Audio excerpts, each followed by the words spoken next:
ए जी, पानी लाने में बहुत मुसीबतों का सामना करना पड़ता है मुझे। पहाड़ी चढ़ना कोई आसान बात है क्या? एक मटके के पानी में तो कुछ भी नहीं हो पाता। दिन में 4 चक्कर लग जाते हैं मेरे।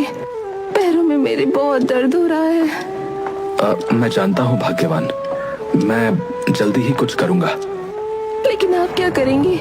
इतने सालों से तो यही सुनते आ रही हूँ। आपके पिताजी ने पहाड़ी वाली झोपड़ी आपके नाम की और अपने लाडले बड़े बेटे के नाम पर गांव की हवेली। भला ये कैसा न्याय हुआ? राधा, इसमें भी पिताजी मेरा कुछ भला ही चाहते होंगे। जल्दी थोड़े पैसे हाथ लगेंगे तो गांव में एक घर ले लूंगा। तुम ये सब छोड़ो, चलो नाश्ता कर लो।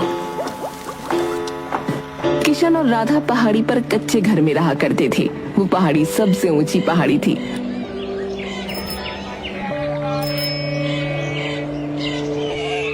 और किशन का बड़ा भाई राजेश अपनी पत्नी ट्विंकल के साथ गांव की हवेली में रहता था। बड़े ठाठ थे उन दोनों के।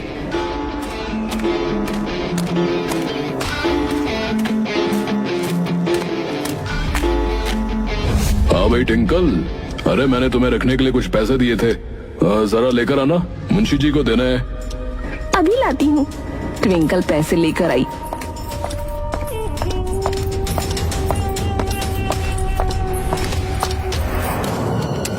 पैसे गिनने के बाद राजेश बोला, अरे मैंने तो तुम्हें 50,000 रुपए दिए थे भाई, लेकिन ये तो सिर्फ 20,000 ही है। जी, वो बाकी के 30,000 तो मुझसे खर्च हो गए। बगल वाली शारदा है ना, बहुत जला रही थी मुझे। उसका पति उसके लिए बनारसी साड़ी जो खरीद कर लाया है। अब मेरा पति तो मेरे लिए कुछ खरीद कर लाता नहीं, तो मुझे खुद ही अपने शौक पूरे करने पड़े। है? क्या मतलब है कि मैं तुम्हारे लिए कुछ नहीं लाता भाई? तुम जिनके पैसों पर ऐश करती हो वो पैसे मेरे ही हैं, समझी? और 30,000 रुपए की भला कौन सी बनारसी साड़ी आती है, बताओ? 30,000 की साड़ी नहीं, साड़ी तो मैंने सिर्फ 10,000 की खरीदी थी। उसके बाद उसकी मैचिंग की चप्पल, बैग, मेकअप वो भी तो खरीदना पड़ा ना। तुम्हारी इन्हीं हरकतों की वजह से ना हम किसी दिन रोड पर आ जाएंगे, बता रहा हूँ। पता नहीं अगर पिताजी ने मुझे वो पहाड़ी वाली झोपड़पट्टी दी होती तो न जाने तुम कैसे रहती। ये कैसी बातें कर रहे हैं आप? वो तो आपके उस मनहूस भाई के नाम हुई है ना। बहुत मेहनत लगी थी तुम्हारे पिता से उन कागजों पर साइन करवाने में। बहुत सारी साजिश की थी मैंने, तब जाकर तुम्हारा वो महान छोटा भाई तुम्हारे पिता की नजरों में बुरा बना। उसे वहाँ भेजने में भी मेरा हाथ था, ये मत भूलो। वरना मेरा जो होता सो होता, उससे पहले तो ये हवेली तुम्हारे भाई के नाम होती और वो पहाड़ी वाला कच्चा घर आपके नाम होता। अरे अब ये कोई वक्त नहीं है ये सारी बातें करने का, समझी? जा रहा हूँ मैं काम के लिए, देरी हो रही है मुझे। राजेश अपने काम के लिए निकल पड़ा।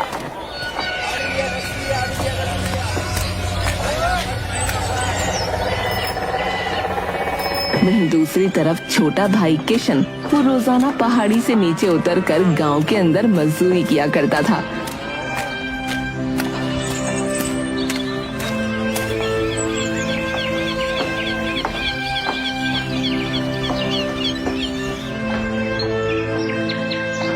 राधा, मैं काम पर जा रहा हूँ। अच्छा, संभाल कर जाइएगा, बारिश के संकेत है।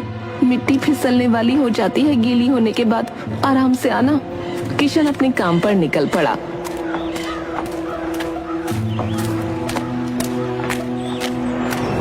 कुछ देर बाद बारिश शुरू हो गई।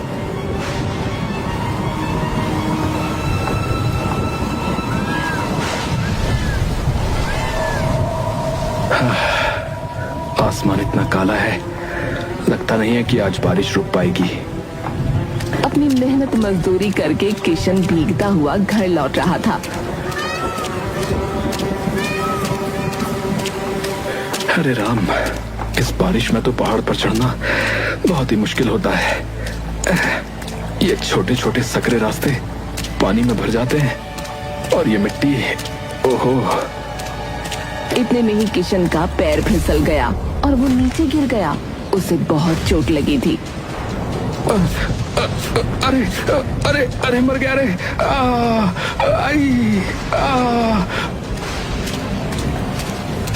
जैसे तैसे वो अपने घर पहुंचा तो उसने देखा कि उसकी पत्नी मोमबत्ती के उजाले में उस कच्चे घर के अंदर से पानी बाहर निकाल रही थी। आप आ गए? देखिए ना, लाइट भी चली गई। बारिश सुबह से हो रही है। हमारे इस कच्चे घर में पानी भर गया है। हाँ, अभी हाथ मुंह धोकर आता हूँ, फिर तुम्हारी मदद करता हूँ। आप ज्यादा थक गए हैं क्या? आपकी आवाज इतनी भारी हो रही है। नहीं, बस वो आते हुए जरा पैर फिसल गया तो पहाड़ी से नीचे जा पहुंचा। एक पेड़ में अटक गया था तो मैं बच गया भाई। हे भगवान, कितना बड़ा अनर्थ होने से बचा है आज। आपको ज्यादा तो लगी नहीं ना? दिखाइए, दिखाइए ना मुझे। चिंता की बात नहीं है, मैं बिल्कुल ठीक हूँ। अभी इस घर से पानी बाहर निकालना ज्यादा जरूरी है, वरना हम सोएंगे कैसे। दोनों पति पत्नी पूरी रात अपने घर से पानी ही निकालते रह गए और सुबह हो गई।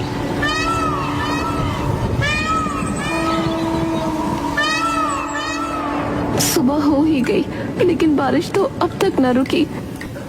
भाग्यवान, थोड़ी देर मैं सोने जा रहा हूँ।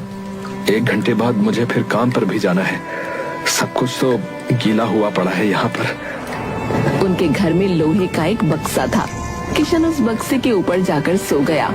उनके कच्चे घर की छत टपक रही थी। पानी सीधे घर के अंदर आ रहा था।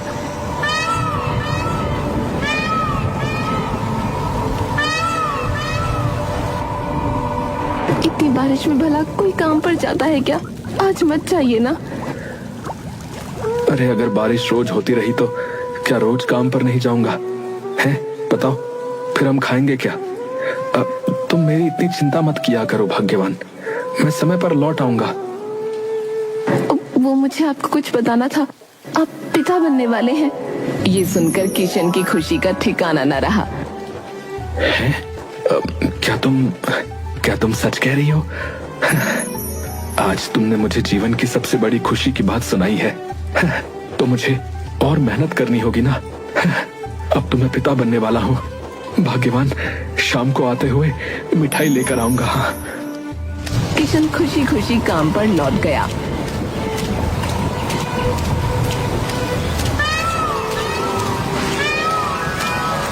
ऐसे ही कुछ दिन बीत गए। बारिश अपने चरम पर थी, जिसकी वजह से गांव में बहने वाली नदी का पानी तेजी से बढ़ रहा था।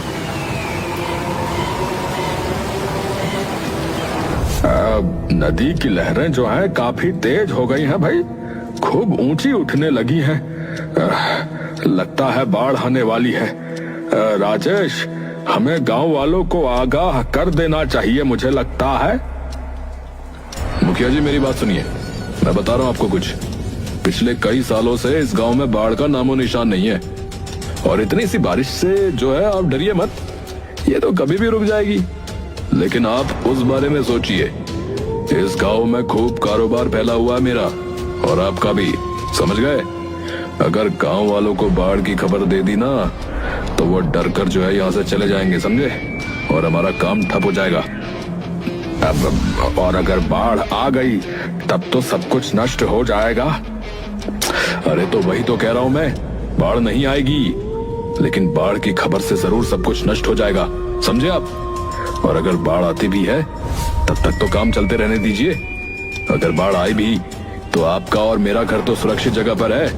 5 मंजिले घर बना हुआ है आपका, और मेरी हवेली भी कुछ कम नहीं। बाढ़ आएगी तो छत पर जाके खड़े हो जाएंगे।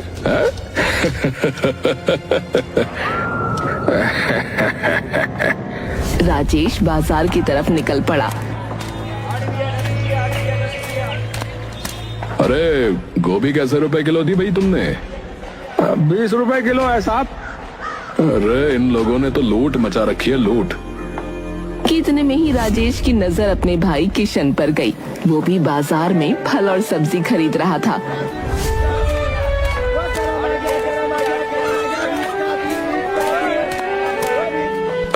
अरे भैया, मैं आपके घर ही आने वाला था। अच्छा हुआ आप मुझे बाजार में ही मिल गए। क्यों भाई, क्यों? क्या काम आन पड़ा तुझे जो तू मुझसे मिलने मेरे घर आने वाला था? अरे भला अपने परिवार वालों से कोई काम आने पर ही मिलता है क्या? है तुम्हारा मेरा घर जरा दूर है तो मौका लगने पर ही आ पाता हूँ। मैं दरअसल आपको खुशखबरी सुनाने आया हूँ। राधा जो है वो माँ बनने वाली है। अगर आप और भाभी राधा से मिलने आते तो उसे अच्छा लगता। अब बधाई हो भाई, बधाई हो। पर जो है मैं तुमसे मिलने नहीं आ पाऊंगा, तो इस बात की मैं गारंटी नहीं लेता क्योंकि मैं बिजी रहता हूँ। ये लीजिए साहब आपकी 1 किलो गोभी। हाँ ये लो पैसे। अच्छा किशन, मैं चलता हूँ। राजेश वहाँ से चला गया।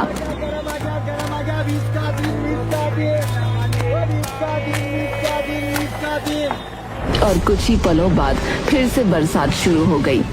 अरे बरसात फिर शुरू हो गई। घर पहुंच जाता हूँ। जैसे तैसे करके किशन अपने घर पहुंचा।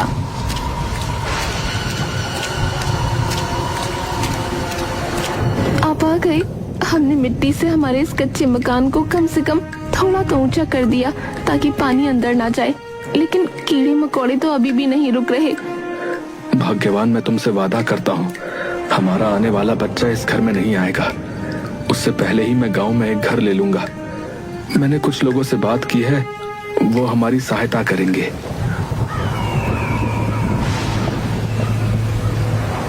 और वहीं दूसरी तरफ राजेश जब अपनी पत्नी ट्विंकल को राधा के माँ बनने की खबर सुनाता है, ट्विंकल के कान से धुआं निकलने लगता है क्योंकि ट्विंकल की कोई औलाद नहीं थी। डॉक्टर ने कह दिया था कि वो कभी माँ नहीं बन सकती। तो क्या ये सब सुन के आपके मन में प्यारे भाई के लिए प्यार उमड़ पड़ा? कल तक तो बस वही था, अब उसका बेटा भी आ जाएगा नाक में दम करने के लिए। अरे तो तुम इतनी चिंता क्यों कर रही हो भाग्यवान? अरे कम से कम किसी के घर में तो खुशियां आ रही हैं। थोड़ी तो इंसानियत दिखाओ भाई। वो बेचारे पहाड़ी वाले कच्चे घर में रहते हैं, ऊपर से बरसात रुकने का नाम नहीं ले रही। उनकी देखभाल के लिए भी कोई नहीं है। तो चले जाइए ना उसकी देखभाल के लिए। भूल गए क्या कि वो कैसे हवेली पर कब्जा करने को तैयार था? वो तो मैं ना होती तो तुम्हें वो कच्चा घर मिलता। अरे बार बार ऐसी बातें बोलना बंद करो, हैं? तुमसे तो बात करना ही बेकार है? राजेश वहाँ से चला गया। लेकिन ट्विंकल के मन में गुस्से की भावना तेज हो रही थी। अगले दिन वो राधा के घर जाने का फैसला करती है।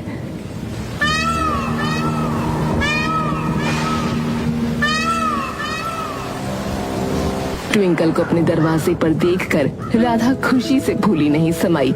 दीदी आप यहाँ आइए, आइए अंदर आइए। कैसे आना हुआ दीदी? पहले से बहुत सुंदर लग रही हो आप। तुम्हारे भैया ने बताया मुझे कि तुम माँ बनने वाली हो। बस तो फिर ये सुनकर क्या मुझसे रहा जाता? मैं यहाँ दौड़ी आई तुम्हारे पास। तुम्हारे भैया तो कह रहे थे कि क्या जरूरत है इतना कष्ट करके पहाड़ी पर चढ़ने की, पर मैं बोली नहीं नहीं, मेरी राधा अकेली है, भला उसे मैं ऐसे कैसे छोड़ सकती हूँ। ये सुनकर राधा की आंखों में आंसू आ गए। क्या सच में दीदी आप यहाँ आई? मुझे बहुत अच्छा लग रहा है। मैं तुम्हारे लिए अपने हाथों से ये मावे की खीर बना के लाई हूँ। ऐसे समय में इसे खाना बहुत अच्छा होता है। ये खाने में थोड़ी सी कड़वी होती है, पर मैं वापस जाऊँ तो कहीं मेरे पीछे से खाना मत भूल जाना। तुम भूल जाओगी तो मैं अपने हाथों से ही खिला देती हूँ। ट्विंकल ने अपने हाथों से राधा को खीर खिलाई, लेकिन ऐसे समय में उल्टी आना बहुत सामान्य बात थी। खीर खाते ही राधा को उल्टी आने लगी। कुछ भी मेरे पेट में नहीं जा पाता, जो भी खाती हूँ उल्टी हो जाती है। आप इसे रख दीजिए दीदी, मैं थोड़ी देर बाद खा लूंगी। मैं आपके लिए चाय बनाती हूँ। हाँ? अरे नहीं नहीं, इसकी कोई जरूरत नहीं। तुम्हारे भैया के आने का समय हो गया है, मैं जा रही हूँ। अपना ध्यान रखना, दोबारा मिलने फिर आऊंगी। ऐसा कहकर ट्विंकल वहाँ से चली गई। राधा खुशी से फूली नहीं समा रही थी।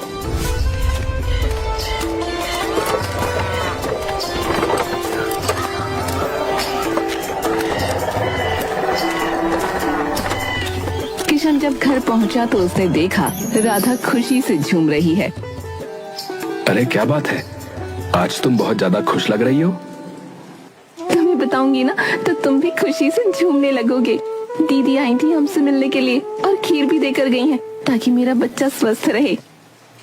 है? खीर? कौन सी खीर भाई, कैसी खीर? अब कहीं तुमने वो खाई तो नहीं ना? लाओ मुझे दिखाओ जरा। राधा किशन को खीर दिखाती है किशन फौरन बाहर गया।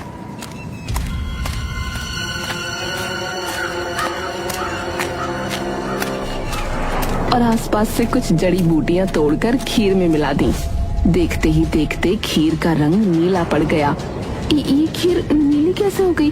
क्या मिलाया है आपने इसमें? मैं वही तो सोच रहा था कि मेरे भाई की पत्नी इतनी मेहरबान कैसे हो सकती है। तुम्हें जानते हुए बहुत दुख होगा राधा। इस खीर में वो जहर मिलाकर लाई थी। न जाने वो जहर हमारे बच्चे के लिए था या तुम्हारे लिए। भला कोई इस हद तक कैसे गिर सकता है? मैं अभी के अभी बड़े भैया के पास जा रहा हूँ। नहीं नहीं, आप उनके पास मत जाइए, बहुत बड़ा बवाल हो जाएगा। मुझे तो लगा कि दीदी को शायद बच्चे की बात सुनकर हमारे पुराने दिन वापस याद आ गए होंगे, लेकिन मुझे क्या पता था वो तो इसे खत्म करने आई थी। राधा रोने लगी। किशन उसे समझा रहा था। वहीं दूसरी तरफ ट्विंकल को लग रहा था कि अब राधा का काम तमाम हो चुका है। वो अपने घर की कुर्सी पर बैठकर आराम से टीवी देख रही थी, लेकिन कुछ ही पलों में लाइट चली गई और राजेश भी हड़बड़ी में घर में दाखिल हुआ। अरे अरे तुम यहाँ आराम से बैठी हो, टीवी देख रही हो? हैं? गांव में गजब हो रहा है। नदी का पानी अब बाहर आने लगा है। इससे पहले घर तक आए। चलो यहाँ से चलते हैं। अरे कुछ नहीं होगा, इतने सालों से जब बाढ़ नहीं आई तो अब क्या आएगी? बारिश की वजह से लाइट चली गई होगी। आप आराम से धीरज रखिए। अरे मैंने कहा ना जल्दी से सामान बांधो। अरे सुनाई नहीं दे रहा है क्या तुम्हें? हैं? कि इतने में ही गांव वालों के चिल्लाने की आवाजें आने लगी। ये सुनकर ट्विंकल फौरन उठी और जरूरी सामान बांधने लगी, लेकिन उस जरूरी सामान में भी ट्विंकल ने सिर्फ पैसे ही बांधे थे। वो दोनों फौरन घर से निकल पड़े।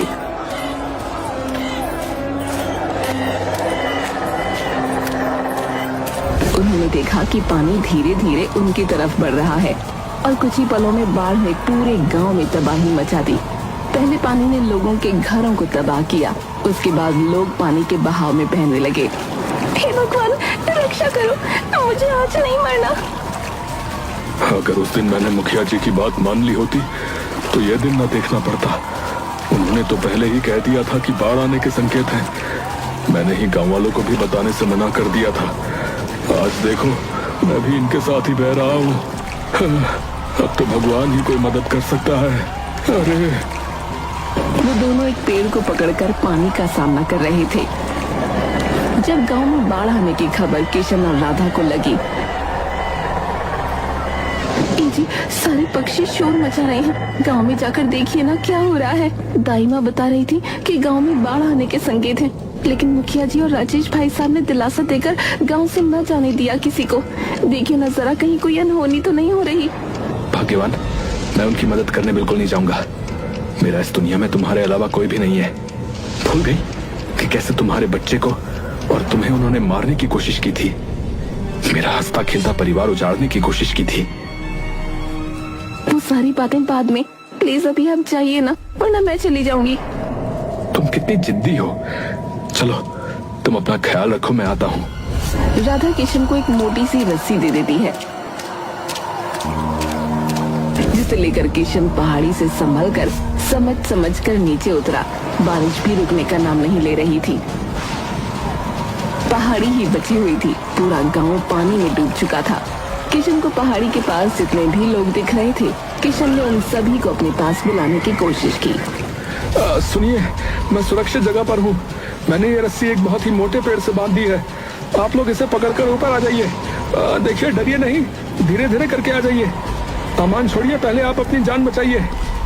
किशन की बात सुनकर महिलाएं और बच्चे रस्सी पकड़कर पहाड़ी पर चढ़ने लगे। पहाड़ी पर बचे हुए लोगों को किशन किसी भगवान के फरिश्ते की तरह लग रहा था। ट्विंकल ने जब देखा ढेर सारे लोग पहाड़ी की तरफ जा रहे हैं, वो अपने पति से बोल पड़ी।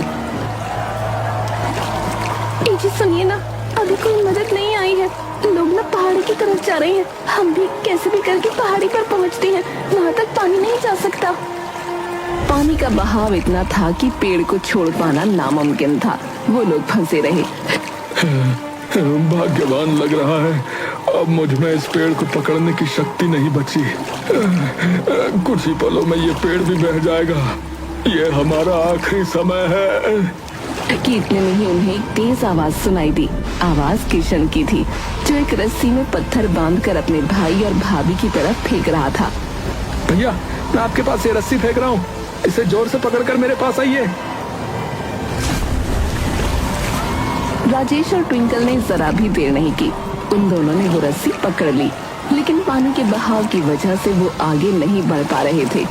किशन अपनी पूरी ताकत से वो रस्सी खींचता है और जैसे तैसे करके अपने भैया भाभी को पहाड़ पर सुरक्षित जगह पर ले आता है। वो लोग अपनी आंखों से गांव का खौफनाक मंजर देख रहे थे। आसमान में घनघोर काले बादल पूरे गांव में पानी पानी फैला रहे थे और सब कुछ डूबा चुके थे।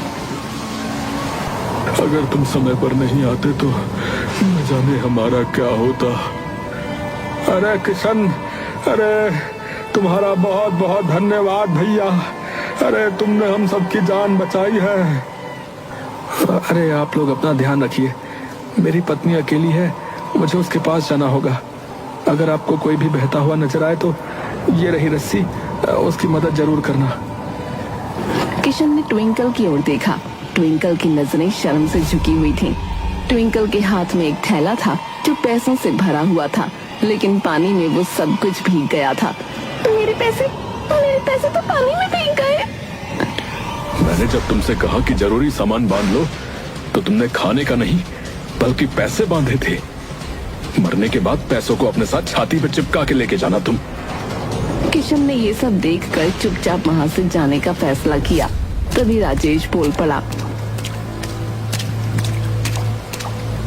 किशन मेरे भाई, मैं तुमसे दोबारा नहीं पूछ पाया। अब क्या राधा ठीक है? आप तो उसके बारे में मत ही पूछिए भाई साहब। वो इतनी अच्छी है कि आपके वो सब करने के बाद भी उसने मुझे आपकी मदद के लिए यहाँ भेजा। समझ रहे हैं आप? अब मैं कुछ समझा नहीं समझे आप? पूछिए अपनी पत्नी से कि उन्होंने खीर में जहर क्यों मिलाया था। क्या वो मेरी पत्नी को मारना चाहती थी? पहले ही हम बहुत कष्ट में जी रहे हैं, क्या थोड़ी सी खुशियां आप लोगों से देखी नहीं जा रही? मुझे आप लोगों से कोई बात नहीं करनी। आप लोग यहाँ सुरक्षित बच गए हैं, मेरा काम पूरा हो गया है, अब मैं जा रहा हूँ। ये बोलकर अब किशन अपने घर लौट पड़ा। ये क्या सुन रहा हूँ मैं? क्या सुन रहा हूँ मैं? ये है एक औरत होकर दूसरी औरत के साथ भला तुम ऐसे कैसे कर सकती हो भाई? शर्म आनी चाहिए तुम्हें। न जाने किस घड़ी में मैंने तुमसे शादी की थी। आज मेरे देवता जैसे भाई ने मेरी जान बचाई है। वो अपनी पत्नी को उस हाल में छोड़कर सिर्फ मेरे लिए यहाँ अपनी जान दांव पर लगाने आया था। हे भगवान, इतने सालों से मैं क्या करता रहा। मैं जा रहा हूँ उसके पास। मुझे भी अपने साथ ले चलिए ना। राधा के पैरों में गिरकर मुझे उससे माफी मांगनी है। स्वार्थ में मैं इतनी अंधी हो गई कि मुझे उसके होने वाले बच्चों की खुशियाँ भी नजर नहीं आई। ट्विंकल अपने पति के सामने बहुत रोई और गिड़गिड़ाई, जिसके बाद वो दोनों पहाड़ी वाले कच्चे घर पर जा पहुंचे। भाई साहब, दीदी, आप दोनों यहाँ अंदर आइए ना। भीग गए हैं आप लोग पूरी तरह से। जल्दी से कपड़े बदल लीजिए। लीजिए, अंदर आइए। इतना कुछ होने के बाद भी राधा की दरिया दिली देखकर ट्विंकल की आंखें शर्म से भर गईं। राधा, तुम बहुत अच्छी है। 7 जन्म में भी मैं तेरे जैसी न बन पाऊंगी। मुझे माफ कर दे। अपनी दीदी को माफ कर देगी ना तू? कैसी बातें कर रही हैं आप? किस बात की माफी मांग रही हैं आप दीदी? मैं तो बिल्कुल सही सलामत हूँ। ये सुनकर ट्विंकल राधा के पैरों में गिर गई। खुद पर बहुत शर्म आ रही है मुझे, पर आज के बाद ऐसा कभी नहीं होगा। मैं तेरी बहुत देखभाल करूंगी। ये बच्चा सिर्फ तेरा नहीं, मेरा भी है। मेरे भाई, तुम इतने कष्ट में यहाँ जी रहे थे और मैं नालायक वहाँ हवेली में। मैंने कभी तुम्हारे दुखों की तरफ देखा भी नहीं मेरे भाई। न यहाँ पर बिजली है, न कोई सुविधा है। चलो आज से तुम मेरे साथ हवेली में रहोगे। चलो। किस हवेली की बातें कर रहे हो भैया आप? वो हवेली, अब तक तो बाढ़ में उस हवेली की ईंटें तक बह गई होंगी। नजर उठाकर देखिए, कुछ भी नहीं बचा। पूरा का पूरा गांव तबाह हो चुका है। आप अपना दिल छोटा मत कीजिए। जान से बढ़कर कुछ नहीं होता। आपने जो कुछ भी कमाया वो सब दोबारा हासिल कर लीजिएगा। आज मेरी आंखें खुल गई हैं, पर समझ में नहीं आ रहा कि किस मुंह से माफी मांगू, किस मुंह से। भैया, भाभी, राधा ने आपको माफ कर दिया है, तो भला राधा के आगे मैं कौन होता हूं आपसे नाराज रहने वाला। आप लोग जब तक चाहे हमारे इस कच्चे घर में रह सकते हैं। हाँ, हवेली जैसी सुविधाएं तो नहीं मिलेंगी, पर हाँ, शांति और खुशी से जीवन जरूर जिया जा सकता है।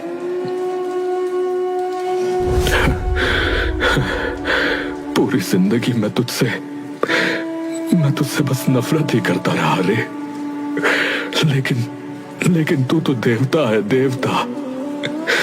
हम सब मिलकर इस छोटे से घर में रहेंगे और धीरे धीरे इस घर को बहुत सुंदर बनाएंगे। लेकिन उससे पहले पहाड़ी के रास्ते को ठीक करना होगा। वो मिट्टी का कच्चा रास्ता पत्थरों से भरना होगा। मैं कितनी जिद किया करती थी कि गांव में घर लेते हैं, लेकिन देखिए ना, हमारा पूरा परिवार तो हमारे इस छोटे से गरीब के कच्चे घर में रहने आ गया। अब ये घर स्वर्ग से कम नहीं, और उनके जीवन में खुशियां पहले की तरह लौट आई।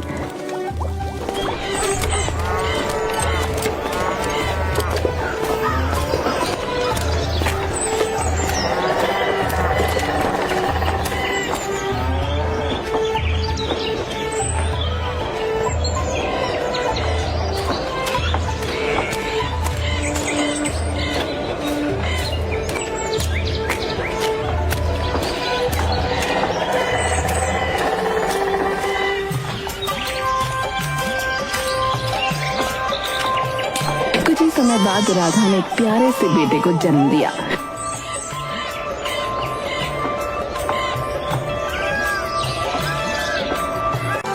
आ गई तुम राधा। आओ बैठो। तुम घर पर नहीं थी तो मैंने सोचा कि खाने के लिए नाश्ता बना देता हूँ। ए जी, पानी लाने में बहुत मुसीबतों का सामना करना पड़ता है मुझे। पहाड़ी चढ़ना कोई आसान बात है क्या? एक मटके के पानी में तो कुछ भी नहीं हो पाता। दिन में 4 चक्कर लग जाते हैं मेरे। पैरों में मेरे बहुत दर्द हो रहा है। मैं जानता हूँ भाग्यवान, मैं जल्दी ही कुछ करूँगा। लेकिन आप क्या करेंगे? इतने सालों से तो यही सुनते आ रही हूँ। आपके पिताजी ने पहाड़ी वाली झोपड़ी आपके नाम की और अपने लाडले बड़े बेटे के नाम पर गांव की हवेली। भला ये कैसा न्याय हुआ? राधा, इसमें भी पिताजी मेरा कुछ भला ही चाहते होंगे। जल्दी थोड़े पैसे हाथ लगेंगे तो गांव में एक घर ले लूंगा। तुम ये सब छोड़ो, चलो नाश्ता कर लो। किशन और राधा पहाड़ी पर कच्चे घर में रहा करते थे। वो पहाड़ी सबसे ऊंची पहाड़ी थी।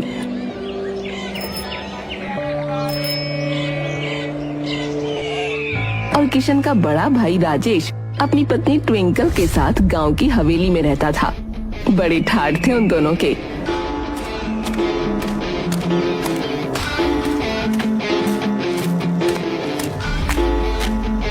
हाँ भाई ट्विंकल, अरे मैंने तुम्हें रखने के लिए कुछ पैसे दिए थे, जरा लेकर आना, मुंशी जी को देना है। अभी लाती हूँ। ट्विंकल पैसे लेकर आई।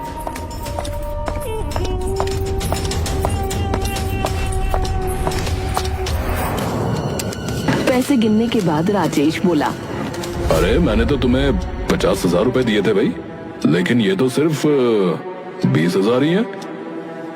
जी, वो बाकी के 30,000 तो मुझसे खर्च हो गए। बगल वाली शारदा है ना, बहुत जला रही थी मुझे। उसका पति उसके लिए बनारसी साड़ी जो खरीद कर लाया है। अब मेरा पति तो मेरे लिए कुछ खरीद कर लाता नहीं, तो मुझे खुद ही अपने शौक पूरे करने पड़े। है? क्या मतलब है कि मैं तुम्हारे लिए कुछ नहीं लाता भाई? तुम जिनके पैसों पर ऐश करती हो वो पैसे मेरे ही हैं, समझी? और 30,000 रुपए की भला कौन सी बनारसी साड़ी आती है बताओ? 30,000 की साड़ी नहीं, साड़ी तो मैंने सिर्फ 10,000 की खरीदी थी। उसके बाद उसकी मैचिंग की चप्पल, बैग, मेकअप वो भी तो खरीदना पड़ा।